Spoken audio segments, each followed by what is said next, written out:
how did you find your first dozen franchisees? That's one of the hardest things for new founders is how do they find their first franchise, especially since you had not had a lot of company-owned locations. I understand you have 6 now, but Yeah. how did you find your first dozen? Great American Franchise Expo. I traveled around. I went to franchise expos. I set up at business expos. I painted in person. I showed them what Hawaii fluid art is because it's hard to just explain it. It's such a visual business. And I would sit there and I would paint it and I'd have somebody come mess it up. And pretty soon I'd have a crowd around me. That is really how we launched. And then, of course, we joined broker networks and started educating brokers about our brand and what it had to offer. And here we are today. Wow. Who's in franchise development? Are you in franchise development or do you use an outside organization? No, we do not use an FSO. We have in-house. It is myself and Trinity Kirk. As a matter of fact, she is my director of franchise expansion. She is also my best friend. And we went to the same high school. So we've known each other for many years. And I talk to every candidate first. I believe as a founder that I'm an involved, engaged founder. The first phone call is with myself and Trinity. After that, we have group calls. And then, of course, she does a lot of one-on-one unit economics and marketing, et cetera, calls with our franchisees. Sure. So if you can elaborate a little bit on who is your target franchise owner?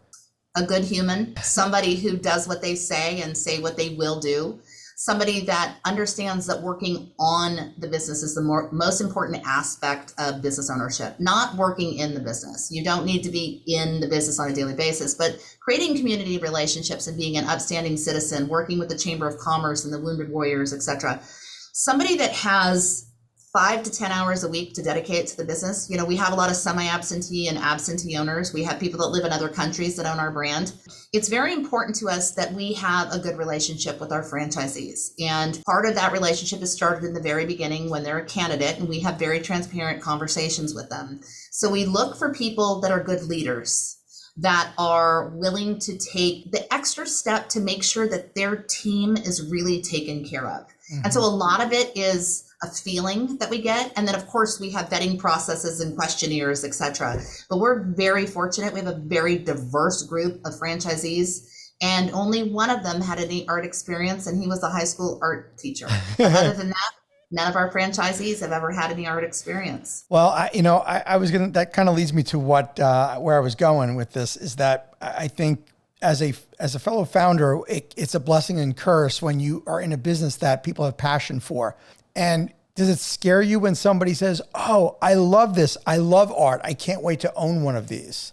It does a little bit because sometimes they think they know better than I do. And there has to be a line with your franchisees that there is a friendly relationship. And sometimes those friendly relationships turn into true friendships, but there has to be a respect level that if you have an idea and I think it's a great idea, then we're going to launch that to the brand. Sure. But if you have an idea that is not best for the brand and we have to tell you, I'm sorry, that's not going to work, you still have to be able to have that open communication with that franchisee. So we work very hard on our franchisee relationships. We support them completely. And everybody has my cell phone number. All they have to do is call me or send me a text if there's an issue.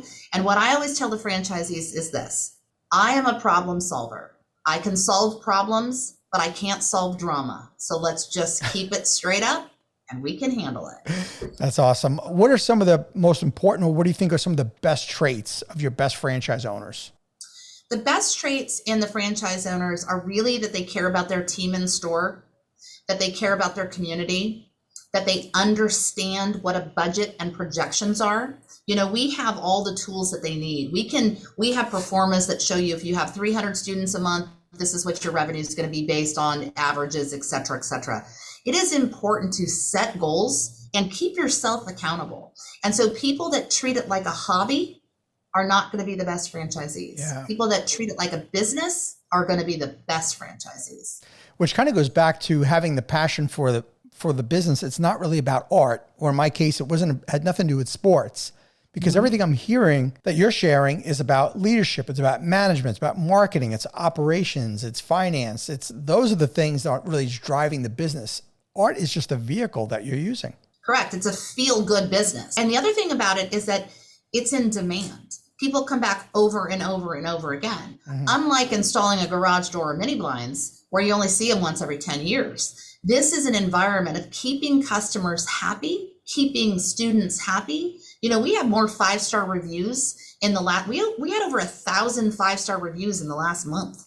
And that's really what it's about, is creating the relationship at store level with the student. So we are the only place that they come when they think art experience.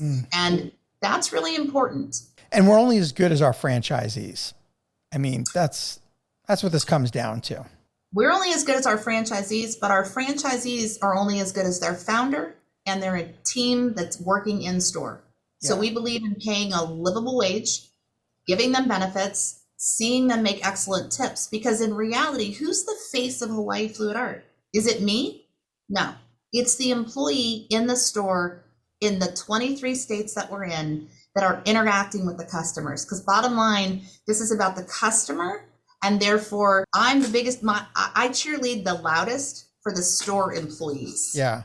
Are there any specific, any employees at any specific store that'd be willing to share that maybe they exceeded expectations and they helped achieve some level of success that maybe was unexpected? Yeah, and I'll try not to get emotional about it. As a matter of fact, in the Kansas City store, almost 3 years ago, when I opened it, in October it'll be 3 years, I had an interview with a young man who was a server, had no art experience, nothing. And he was just a ray of sunshine, one of those people that just makes you feel good. We ended up talking for like 45 minutes when I was interviewing him. He started as a part-time instructor. He is now our National Director of Brand Development. He showed such an interest in the brand and in the store and in giving back to the students that we saw this light in him, and we've helped teach him, and he's helped teach us, and he has grown through the company, now works for leadership. And that's just one example of the type of employees that can truly impact Hawaii Fluid Art as a brand. You know, Maya, it's stories like that it's just, it's so inspirational, because I think back on where we all started as founders. When you started out of your garage and you did that first experience, you didn't realize the rippling effect it was going to have on so many people. And that to me is the true magic of franchising, that this person has such an impact on you. And you were just doing some art in your garage, and we don't realize or recognize the impact that we could have on people and they have on us when we franchise our company and taking that risk. Yeah. Yeah. It's, as I have a tear dripping down my face, I still don't realize the impact. I think that as a founder and as a leader, it is my responsibility to support my franchisees and their employees and my leadership team. And the impact is surprising to me at times. And I think at times I just don't realize it. And I'm honored and humbled to be leading this company. And you're just getting started. Yes. Yes, we are. We're just getting started. Is this a legacy business for you? Do you see yourself doing this for life, or do you see yourself taking this to a certain number and saying, maybe it's time for me to move on? What's your plan? I will lead this company for as long as I'm qualified. If we end up going into the Asian markets and the Middle East, like we're talking about now, I'm going to need some incredible advisors. I will be a part of this company until I am no longer useful to the company. I will definitely consider stepping down if and when we get to the point that it's going to take people that know far more than I do. Now, I'm very fortunate that I have incredible strategic advisors.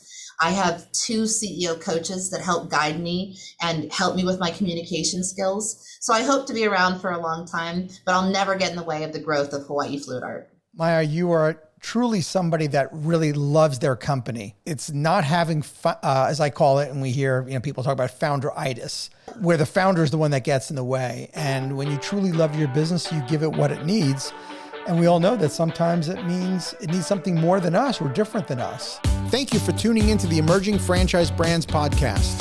For additional insights, guest applications, and to stay connected, visit us at efbpodcast.com. The Emerging Franchise Brands podcast is for entertainment purposes only, and the views expressed do not necessarily represent those of Emerging Franchise Brands, its host Frank Fumey, or Emerging Franchise Group LLC. Any discussed franchise or investment opportunity requires thorough investigation, obtaining proper disclosure documents, and expert consultation before making any investment decisions. The podcast and its host do not offer professional advice or endorsements, and they hold no responsibility for actions, representations, accuracy, or consequential damages related to the podcast content.